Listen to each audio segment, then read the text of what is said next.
It is true na isang araw lang naman yung wedding, pero yung memories na bitbit nito, it will last for a lifetime. Isa sa mga right decision ko sa buhay at isa sa mga bagay na buti na lang hindi ko tinipid is my wedding. Alam mo nyo, nandito ako ulit sa location or sa place where I had my wedding, and until today, parang nagkakaroon ako ng tears of joy in nostalgia doon sa thinking about what happened 2 years ago to the very place where the special memory happened. And buti na lang, I would say, no, na hindi ko tinipid yung kasal ko. Buti na lang I poured in budget to that special moment. Hindi totoo yung sinasabi ng iba na wag mo nang gastusan yung kasal mo. Event lang naman yan, matatapos lang naman yan is after 1 day. While may point naman talaga yon, iba pa rin yung feeling at pakiramdam na maalala mo yung memory for the rest of your life of what happened in your special day. So, while it is true na isang araw lang naman yung wedding, pero yung memories na bitbit nito, it will last for a lifetime. Kaya masasabi kong buti na lang,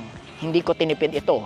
At tip ko sa'yo, special as that may be, wag mo nang tipirin. This is Migs Flores, inspiring possibilities sa iyong buhay.